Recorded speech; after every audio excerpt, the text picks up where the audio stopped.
Hi, I'm Dr. Mary Currier, State Health Officer from the Mississippi State Department of Health. Welcome to Uproot's Upside, a series in which we learn ways agencies and businesses are helping build a healthier Mississippi from the ground up. We'd like to welcome Diana Mikula, the Executive Director of the Mississippi State Department of Mental Health. Thanks for joining us. We really appreciate it. This is the first time we've done this, so y'all hang on with us. In 2014, the State Department of Health organized the state's first comprehensive health assessment with a lot of partners and people in the communities gathering across the state to provide input and help describe the health of Mississippians. Throughout this year-long process, one of the partners that was always at the table was the Department of Mental Health, and we really appreciate that. Based on the assessment, the team identified 4 priorities to be addressed in the first state health improvement plan. These include increasing educational attainment, creating a culture of health, reducing rates of chronic disease, and improving infant health. The state health improvement plan in these 4 priority areas are the foundation of the Uproot initiative. Today, Diana and I will discuss some of the ways that mental health impacts these areas. So let's start with educational attainment. There's a direct correlation between the level of education and better health outcomes. What role does mental health play in obtaining an education? Mental health plays a role in all aspects of our life, including education. We know that for our students to be successful, they have to be mentally healthy. They need to be able to manage their mental health as well as their physical health together. They need coping skills to deal with the stress of school and being successful in school. And they need the support system around them to be able to deal with a behavioral health condition. We do know that 1 in 5 children show some sign of a behavioral health condition, such as anxiety, ADHD, or an eating disorder. So I think it's important that we all work together to support our students in our schools today. So I would imagine too that it's probably harder to bring up those mental health issues than, say, stubbing your toe or breaking your arm or having a headache, something like that. Absolutely. You know, if someone breaks their arm, their friends are wanting to sign their cast. But if you tell a friend that you're suffering from depression, they really don't often know what to say. So I think it's important that we start to break down the barriers around mental health and have some good discussions about the fact that our mental health is as important as our physical health. Mm-hmm. And they really are related together. And I think it seems to me, like you're saying, that mental health is very important in reaching the highest educational attainment you can, just like physical health is. Absolutely. With physical health and mental health and physical health, you really can't separate. Educational attainment also leads to better physical health. Those who go farther in school are healthier. Would you say that's the same is true with mental health? Absolutely. I think, you know, better education leads to better jobs, higher incomes. You're motivated to want to stay healthy and being able to handle stress at work. So your mental health is very important. And I think if you're better educated, you understand your own mental health and you understand your own needs. You're able to talk to your practitioners and to advocate for yourself, you know, what you need in order to stay mentally healthy. So I think they do go hand in hand. So the health literacy part is important as well, and that goes right along with it. Absolutely. So young people are affected by mental health socially as well. We talked about in school, but in other aspects of society, young people are really affected by mental health issues. They are, and I think a lot of it is just because of the misconceptions about mental health or a mental health condition. A mental illness is a health condition that impacts a person's thinking, mood, or behavior. A mental health condition is the same as a individual who has a health condition like asthma. It's very important that people realize that our brains have the same vulnerability to disease as any other organ in our body. And in fact, mental illness is more common than cancer and heart disease combined. Wow. So it's just an understanding of what mental health is and just breaking down those misconceptions and the stereotypes around mental health. So I know that Department of Mental Health has some programs where y'all work on things like this. Absolutely. Can you talk about those? Sure. We have 2 programs that currently we have in schools. We have a program called Think Again. We began it for youth about 10 years ago, but it's where we go into schools and we do presentations to hopefully help you start thinking differently about mental health and about the acceptance and supporting your friend who may be withdrawing, who may be having trouble in school, maybe showing some signs of depression. So we really want young people to start talking about that. And if they talk about it, there's that social acceptance around a mental health condition. Also, we do a program called Shatter the Silence, Suicide, the Secret You Shouldn't Keep. And we're really trying to encourage young people in schools to be able to talk about that, and to also to recognize warning signs in your friends. And oftentimes a friend may tell you something and you think, do I need to keep this a secret? But we really do need to help our friends. We need to support our friends. So Shatter the Silence is a really good campaign. Twice a year we offer Shatter the Silence and Think Again presentations and materials to schools, to school counselors and nurses. We also have a partnership with the Department of Education that's been about a year now, where we are offering education to all school staff around suicide prevention. So I think these are two programs that really what we want to do is break down barriers. We want our children to feel comfortable and safe in their school, and that if they do have an issue, they know there's someone they can talk to. You know, I think we've all been affected by suicide in someone's family member or someone they know.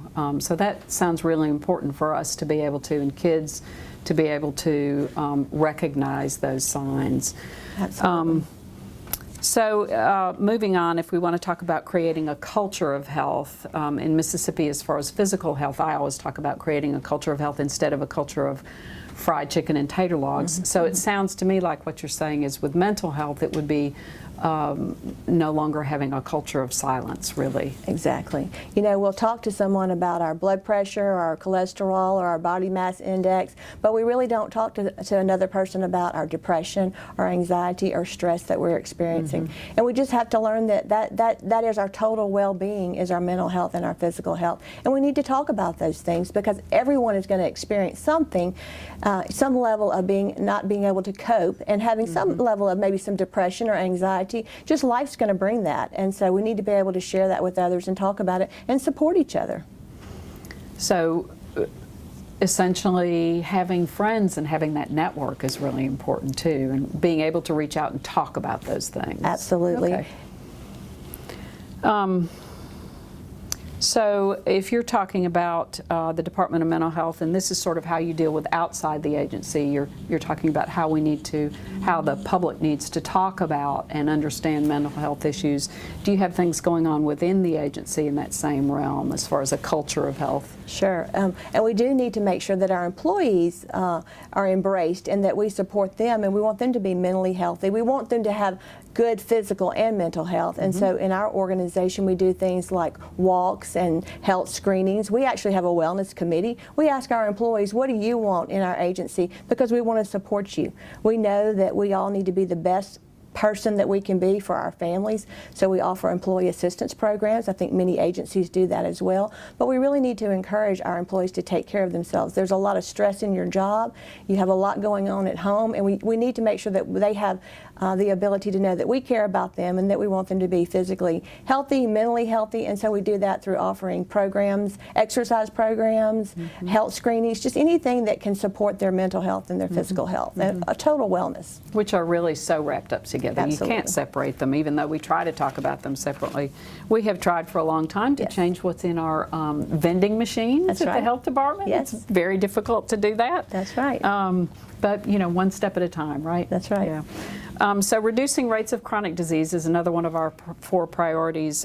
Is there a relationship between mental health conditions like depression and some of those positive health habits? You were talking about some of that, walking and mental health. Absolutely. You know, I think that if you're experiencing depression, there's just some good habits that we all need to have, and to be physically healthy, you know, getting out and taking a walk, eating a well-balanced diet, getting adequate amount of sleep, which I think is something that most of us don't do, but getting the adequate amount of sleep that we need. It does correlate between a mental health and a physical health condition. I think most people on both sides, whether you have a mental health or physical health condition, there's just some things that we all need to be doing to ensure that we're taking care of ourselves, and that's eating right, having good sleep habits, cutting off our phones and taking a long walk, but really trying to take care of ourselves physically.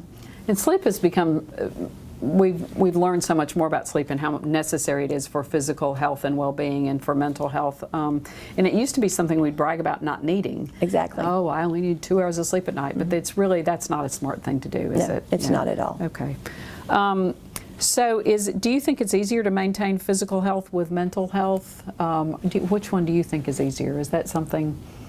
Oh, I think they're both important, and I think it depends on where you are in life and what you're dealing with. But I know if you have a physical health condition and you're chronically ill, you may deal with depression. If you're depressed and you're not taking care of yourself physically, then that's going to complicate your overall health condition. So we really, truly, like you said, we cannot separate our mental health from our physical health.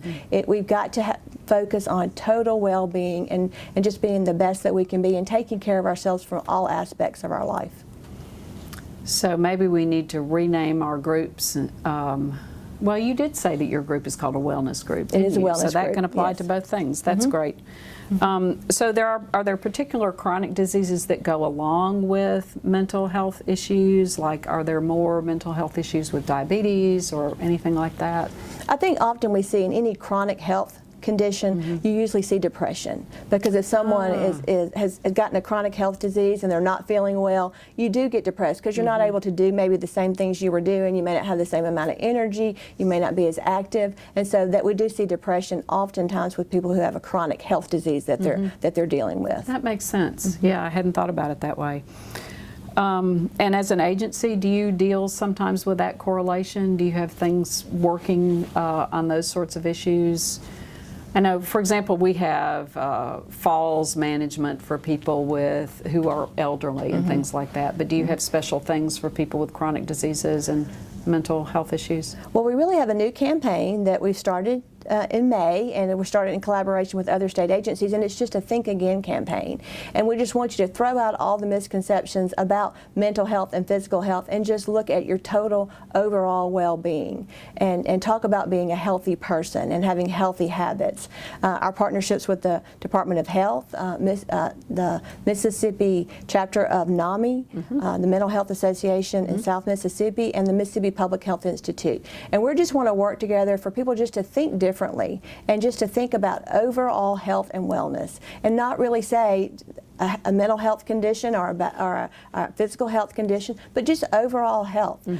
We all need to be exercising more. We all need to be eating right. We all need to be taking care of ourselves, like we talked about, getting sleep. There's just things we can do just to take better care of ourselves that's going to both help any mental health condition we might have or any health condition we might have. It seems to me that it would also help all of our relationships if Absolutely. we had enough sleep and ate right. And yes, absolutely. So the last thing that we need to cover is infant health. Improving infant health is the fourth of our priorities. So can you talk about infant health and mental illness and how they interact? Sure. Where we see mental health coming into play with infant health is with mothers who are drinking while they're pregnant or become pregnant and don't stop drinking. We have fetal alcohol syndrome disorder, which is a very common thing that we see in infants. We encourage mothers, if you are trying to get pregnant or as soon as you know that you're pregnant, to stop drinking, because fetal alcohol syndrome disorder is the leading cause of a preventable intellectual or developmental disability. So there's a lot that mothers can do to take care of themselves by not using alcohol while they're pregnant that can really have a positive impact on their child. What about new moms and mental illness and new moms' health? Sure. Oftentimes we don't talk about this, but with new moms is postpartum depression. You know, postpartum depression is a mood disorder that affects a new mother. It affects their ability to really take care of themselves often. They become withdrawn and they don't have the ability to take care of themselves or their new child. So many times if you're experiencing that, you don't want to say anything because you're not comfortable, but you do need to reach out and let someone know, because there is a way for you to get help and get support for that. So taking care of those sorts of things can actually improve the infant's health and the mom's health. Absolutely. You've talked a little bit about this already, but the Department of Mental Health and supporting maternal health and infant health, do y'all have programs around that?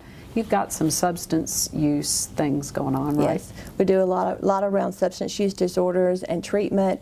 We want new moms who are experiencing challenges with substance use disorders to contact us because we can support them through a pregnancy. So we really want to support moms when they know they're pregnant or when they become pregnant to let us support them if they do have a substance use disorder or they are experiencing issues with alcohol or any other substance use. Okay, well, is there anything around those 4 priorities that we've missed talking about that you'd like to add to this? You know, I think the most important thing is just the collaboration, sitting down with you today. But as state agencies, we've got to collaborate because the people of Mississippi deserve the best services that we can give them. We have partnerships with your agency, with the Department of Human Services, the Department of Corrections, Department of Public Safety, Department of Rehab Services. So we all are serving Mississippians, and when we start talking about, we need them to be healthy Mississippians. So I think it's just the collaboration of looking at what can we do to support Mississippians and encourage them to take care of themselves and to be the best people they can be. And I agree with you completely. I think the more we work together, the better, the more we can do. We really can't do that much on our own, but if we work together, I think we can get a lot done. So I really appreciate your being here today. This is Uproot's Upside. To learn more about Uproot, go to uprootms.org. We've got social media and all kinds of things out there that I have no understanding of because I am not young. But we would love for y'all to get involved as well. Thank you.